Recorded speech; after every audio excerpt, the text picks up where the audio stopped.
Alhamdulillah wassalatu wassalamu ala Rasulillah wa ala alihi wa sahbihi wa man tabi'ahum bi ihsanin ila yaumiddin.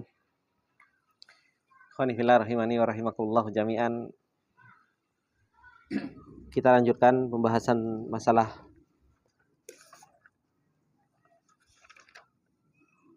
fikih yang berkaitan dengan masalah manasik. Yang kemarin kita telah bahas bahwasanya manasik itu ada dua, yaitu manasikul hajj dan manasik al-umrah. Dan Rasulullah Shallallahu Alaihi Wasallam telah mengatakan, khudhu anni manasikakum, ambillah dariku cara ibadah kalian, yaitu manasik haji maupun ibadah umrah. Dan kemarin kita telah bahas bahwasannya haji itu ada beberapa syarat, yaitu ada 5, muslim, baligh, akil, hur, sama qadir. Ini adalah merupakan apa? Syarat haji. Yaitu ketika seseorang sudah terpenuhi 5 syarat ini, dia seorang muslim, dia adalah seorang yang baligh, kemudian dia adalah orang yang berakal, dan dia adalah hur. Ini 4 sebenarnya antum sudah ada semua, ya kan? Muslim, baligh, ya kan? Akil, hur, merdeka. Ini sudah semua. Tinggal qadir. Ya, tinggal mampu. Oh iya. tinggal qadir gitu loh. Tinggal mampu gitu loh. Tinggal mampu. Nah, mampu ini baik itu mampu secara badan maupun mampu secara mal, secara finansial. Kalau tadi dijual rumahnya untuk ibadah haji karena punya rumah nggak wajib. Ya kan? Nah, punya rumah enggak? Punya rumah enggak wajib, tapi haji adalah sebuah kewajiban. Dan ini beliau termasuk di antara Ustaz Yazid rahimahullah taala, beliau termasuk di antara yang mengamalkan itu, dan beliau termasuk di antara yang kekeh dengan pendapat itu. Bahwasanya apa? Haji itu jauh lebih wajib daripada orang punya rumah. Itu yang beliau pendapat beliau, dan beliau sangat kekeh di dalam hal tersebut. Bahkan beliau kasih beberapa riwayat di buku beliau yang manasik itu, buku hijau itu punya beliau. Antum kalau baca itu, beliau banyak sekali memberikan nasihat untuk seseorang itu melakukan ibadah haji meskipun seseorang itu nggak punya rumah, apalagi omahe akeh gitu loh. Apalagi mobilnya akeh gitu loh. Nah, ini yang harus betul-betul menjadi perhatian bagi seseorang, untuk seseorang itu bisa melakukan ibadah haji.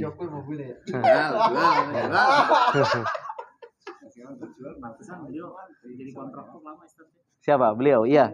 Termasuk Ustaz Yazid, termasuk di antara yang Masya Allah mengamalkan hal tersebut. Dan beliau buktikan dalam kehidupan beliau. Seperti itu. Kemudian af'alul hajj, yaitu apa saja yang dilakukan oleh jamaah haji. Di dalam melakukan ibadah haji, di situ ada rukun dan di situ ada wajibat. Di situ ada sunan dan di situ ada mahdurat. Ada larangan-larangan. Pertama, berkaitan dengan masalah syurutul hajj sudah tadi ya. Sekarang kita berbicara tentang masalah arkanul hajj, yaitu rukun hajj. Yang kalau seandainya rukun ini tinggalkan, maka nggak sah hajinya. Jadi rukun itu ada 4. Rukun haji itu ada 4. Yang pertama yaitu al-ihram. Itu titik-titik semua ya. Nah, yang pertama al-ihram, yaitu ihram dari miqat. Dan ini dengan seseorang itu berniat untuk masuk ke dalam niatul hajj, yang Rasulullah Sallallahu Alaihi Wasallam mengatakan, waqata Rasulullah Sallallahu Alaihi Wasallam li ahli Madinah bidil Khulaifah wa li ahli Yaman bi Yalamlam, kemudian wa bi ahli Iraq fi dzati Irkin, kemudian bagi ahli Najd di Qarnil Manazil. Rasulullah Sallallahu Alaihi Wasallam telah memberikan taukid, yaitu mikot bagi setiap penduduk penjuru dunia, dari mana mereka memulai mikot mereka. Dan kita Indonesia itu melewati Yaman, maka mikot kita itu berada di Yalamlam kalau kita mau langsung menuju ke kota Mekah. Kalau dari ahli Madinah, maka dari Dzul Hulaifah, kalau yang sekarang disebut dengan Abyar Ali. Kalau bagi ahli Najd itu yaitu Riyadh, kemudian Qatar, Dubai dan sekitarnya yang atas, bagian atas itu di Qarnul Manazil, Bagi ahli Iraq di Dzatu Irqin. Dan bagi ahli Mekah, mikotnya di mana? Mikotnya ya dari tempat halal yang paling dekat, yaitu dari Masjid Aisyah atau dari Ji'ronah. Itu bagi ahli Mekah. Mereka keluar ke tempat halal yang paling dekat. Maka ini rukun yang pertama, seseorang itu harus ihram.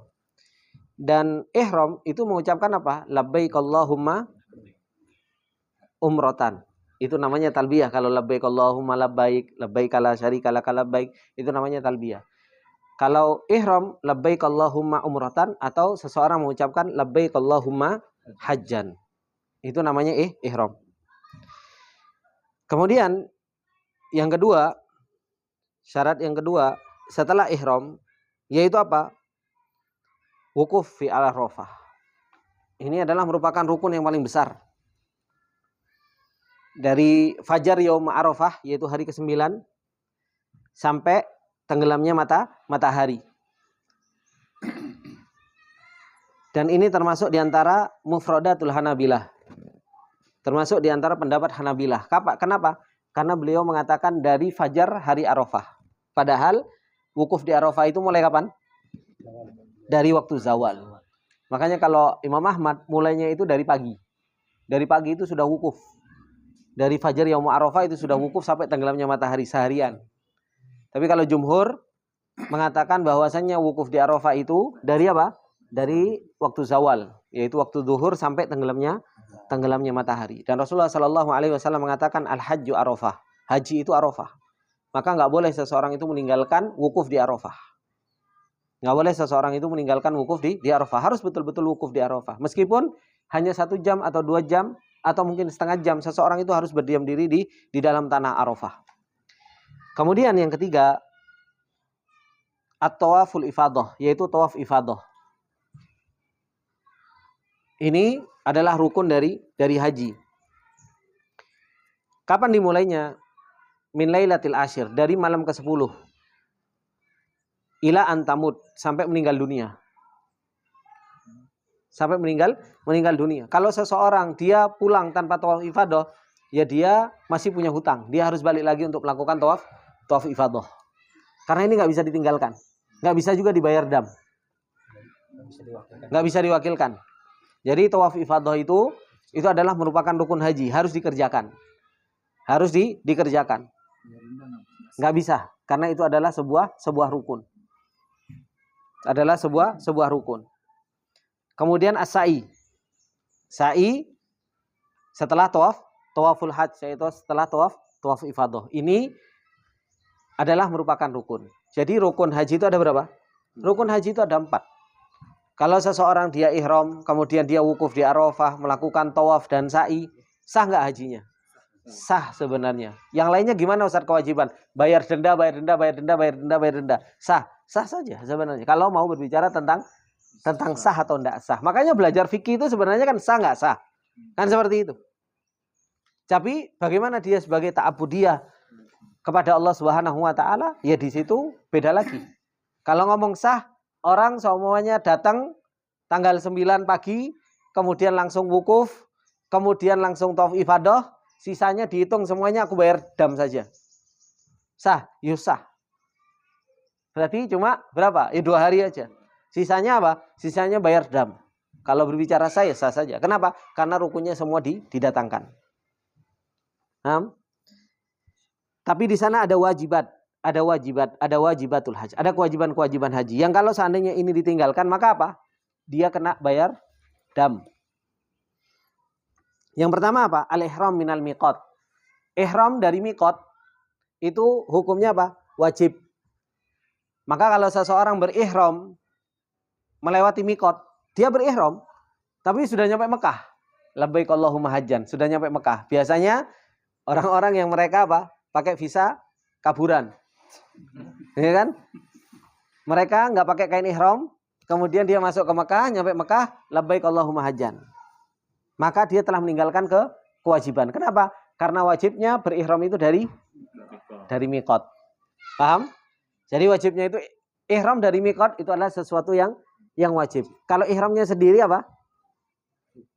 Ihramnya sendiri rukun. Lah berihram dari miqat itu adalah sesuatu yang wajib. Paham ya? Kemudian yang kedua, al-wuqufu bi Arafah lailan. Wukuf di Arafah pada malam hari. Ini adalah sesuatu yang wajib dan ini juga termasuk di antara yang berbeda dari para ulama yang lain. Kok wukuf di Arafah pada malamnya? Pada malamnya. Padahal wukuf di Arafah itu dari tergelincirnya matahari sampai malam. Dan ini sampai tenggelamnya matahari. Maka beliau itu wukuf itu bukan sampai tenggelamnya matahari saja, ditambahin sampai malam. Kemudian termasuk di antara yang wajib yaitu apa? Al-mabit fi Muzdalifah. Yaitu menginap di Muzdalifah pada malam ke-10. Jadi pada malam ke-10. Ini hukumnya wajib. Kalau ditinggalkan maka dia bayar denda. Boleh meninggalkan siapa? Orang-orang tua. Orang-orang tua yang dia mau dahulu maka boleh untuk meninggalkan Muzdalifah lebih dulu. Kemudian ar-ramyul jamarat. Ramyul jamarat ini juga adalah sesuatu yang wajib. Begitu pula halqun au taksir, potong rambut. Ini juga sesuatu yang wajib, bukan sesuatu yang rukun. Maka kalau seseorang dia meninggalkannya, maka wajib baginya untuk membayar dam atau kafarah. Kemudian al-mabit di Mina. Nginep di Mina, Lailatul Tasyrik. Lailatul Tasyrik, yaitu malam 11, malam 12, malam 13. Ini hukumnya adalah wajib. Maka kewajiban pada hari Tasyrik itu ada dua kewajiban. Mabit di Mina sama apa? Sama lempar jamarat. Ya kan? Di Mina itu ada dua kewajiban. Kewajiban mabit malamnya dan siangnya ngelempar jamarat. Sugro, wusta sama kubro. Kemudian kewajiban yang lain yaitu tawaful wada. Tawaf wada ketika selesai melakukan ibadah haji. Maka ini adalah sebuah kewajiban. Maka barang siapa yang meninggalkan kewajiban fa'alaihi dzabhu syah, maka wajib bagi dia untuk menyembelih kambing. Fa'il lam yajid, kalau dia enggak punya duit, maka fasiyamu asyarata ayyam, maka dia puasa 10 hari. 3 hari ketika dia melakukan ibadah haji dan 7 hari ketika dia pulang ke keluarganya. Idza roja ila ahli. Cuma orang sekarang kadang apa? Ya mereka bayar kambing. Bahkan subhanallah terkadang orang-orang itu sengaja meninggalkan kewajiban. Tadi yang saya bilang, kalau berbicara tentang masalah sah saja. Ada orang yang mereka apa? Mereka mau haji tapi mereka nggak mau menghambakan diri. Padahal ibadah haji itu ibadah menghambakan diri karena punya uang. Ya kan? Bayar dam paling piro? 1,5 juta atau 2 juta. Ya kan? Udah, saya nggak perlu mabit di Muzdalifah. Berapa damnya? 1. Udah, saya nggak perlu mabit di Mina. Saya nggak perlu lempar jamarat. Hitung saja damnya semuanya. Habis itu apa? Tak kasih duit. Saya tak tiduran. Sudah selesai ibadah hajiku. Saya tiduran di kamar. Loh, ada yang seperti itu juga ada. Kenapa? Kebanyakan duit. Gitu. Maka itu sudah keluar dari apa? Sudah keluar dari tujuan seseorang itu melakukan ibadah haji. Padahal ibadah haji itu tujuannya untuk merendahkan diri, untuk seseorang itu mau melakukan ibadah kepada Allah Subhanahu wa taala. Makanya kalau seseorang belajar haji cuma dari sisi sah dan tidak sah, itu akhirnya terjadi seperti itu. Kemudian di sana ada sunnah haji. Maka sunnah haji ini banyak sekali. Sunnah haji ini banyak sekali. Termasuk di antara sunnah haji yaitu apa? Seseorang melakukan sunnah haji yang sunnah ihram itu juga termasuk di antara sunnah haji. Dia mandi, kemudian dia pakai wangi-wangian. Itu adalah merupakan sunnah semuanya. Kemudian termasuk di antara sunnah yang dilakukan di dalam ibadah haji yaitu apa? Seseorang hari tarwiyah. Yaumut tarwiyah itu sunnah. Hari ke-8 seseorang itu nginep di Mina. Itu yang disebut dari tarwiyah. Bingung ya, antum belum pernah ini kan? Memang kalau ibadah haji itu dulu saya juga bingung belajar ibadah haji. Tapi setelah praktek, oh ternyata gampang gitu. Jadi tanggal 8 itu ada yang disebut dengan yaumut tarwiyah. Itu jamaah haji menuju ke Mina, itu hukumnya sunnah. Makanya kebanyakan orang Indonesia itu langsung ke Arafah. Jadi meninggalkan sunnah. Meninggalkan sunnah. Dan itu yang paling banyak membedakan. Kalau travel sunnah, maka tarwiyah. Kalau travel nggak sunnah kata mereka, itu langsung ke Arafah. Kan seperti itu. Itu termasuk diantara sunnah. Kemudian ada mahdurat, yaitu mahduratul ihram. Yarhamukallah. Mahduratul ihram, larangan-larangan ketika seseorang ihram. Taklimul atfar, nggak boleh potong kuku. Nggak boleh akhdus sya'ar, nggak boleh mengambil rambut atau memotong rambut. Kemudian lebsul makhid, nggak boleh pakai pakaian yang membentuk tubuh. Bukan nggak dijahit ya, tapi membentuk tubuh. Yang membentuk tubuh, kaki semuanya ada 2 kakinya, seperti itu nggak boleh. Kemudian taghtiyatur ra's, yaitu menutup kepala. Pakai peci nggak boleh. Mahduratul ihram, larangan ihram. Kemudian pakai minyak wangi, atib. Itu juga nggak boleh ketika ihram. Makanya subhanallah, orang melakukan ibadah haji itu penuh kesabaran. Serius, sabar banget. Apalagi perjalanan dari Arafah menuju ke Musdalifah, Musdalifah menuju ke Mina. Itu sudah 3 hari dari ihram. Allahu Akbar walillahil hamd. Itu sudah nggak bau Rexona sudah. Gitu. Apalagi terus pejalan kaki. Kita yang paling disayangkan itu kita orang Indonesia. Kenapa? Kita pendek. Yang lainnya tinggi-tinggi. Ya kan? Jadi oksigen kita itu karbon dioksida. Seperti itu. Jadi itu subhanallah. Kalau yang tinggi-tinggi enak. Mereka dapat oksigen. Orang-orang yang tinggi-tinggi mereka naik gitu dapat oksigen. Makanya kadang saya kalau jalan kaki saya harus loncat dulu untuk dapat oksigen. Seger. Masuk lagi, karbon dioksida lagi. Sudah tidak karu-karuan. Karena apa? Pakai tip, pakai minyak wangi itu tidak boleh. Bayangkan 3 hari. Oh iya, biar adus Pak. Gitu loh, adus ya luar biasa pokoknya. Kan seperti itu. Pokoknya campur-campur. Nah itulah di situ nikmatnya hajian itu di situ. Kalau nggak ngerasakan seperti itu nggak nikmat hajian. Kemudian as-sayd, nggak boleh juga memburu hewan. Akdun nikah, nggak boleh kita melakukan persepsi nikah. Titik-titik itu tulis akdun nikah.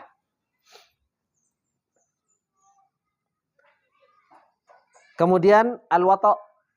Apa al-wato? Nggak boleh nginjek. Al-wato itu nggak boleh berjima. Bahasa kiasannya jima itu al-wato. Nginjek. Kemudian al-mubasyarah. Nggak boleh juga mubasyarah. Bercumbu. Itu nggak boleh bercumbu. 5 taklimul atfar, akhdus sya'ar, labsul mukhid, taghtiyatur ra'as, sama atib. 5 ini itu kalau dilanggar, itu kalau nggak puasa 3 hari, makanya di tengah-tengah itu asyamu thalatha atau it'amu sittina miskinan, 6 orang miskin, atau dzabhusyah atau menyembelih kambing, itu pilihan. Itu 5 tadi yang kalau sama dilakukan dilanggar, maka ada 3 pilihan. Kalau enggak dia puasa, dia ngasih makan, atau dia menyembelih kambing. Terus kalau sayd, kalau dia memburu, maka dia harus menyembelih yang semisalnya. Menyembelih yang semisalnya. Kalau dia menyembelih berburu kidang, kalau dulu ada kidang ya, maka dia harus menyembelih ya kambing. Kalau dia berburu yang lebih gede, maka dia harus menyembelih, kalau nggak sapi ya unta. Kalau dia seumpamanya lebih kurang dari itu, maka pilihannya it'am atau siam, memberi makan atau puasa. Kalau dia akdun nikah, ini nggak ada kafaroh, nggak ada nggak ada kafarah. Tapi apa? Tapi dia dilarang, nggak boleh. Iya. Kalau mubasyarah, kalau dia bercumbu, justru malah dia wajib baginya untuk syah. Wajib baginya menyembelih. Makanya pas waktu hajian, adu-adu. Gitu. Jauh-jauh. Dan itu subhanallah, ujiannya luar biasa. Ujiannya luar biasa. Kalau watok, kalau seseorang itu dia sampai berjima, maka batal hajinya. Iya. Batal hajinya dan ngulang tahun depan. Seperti itu. Apa? Ngantri lagi.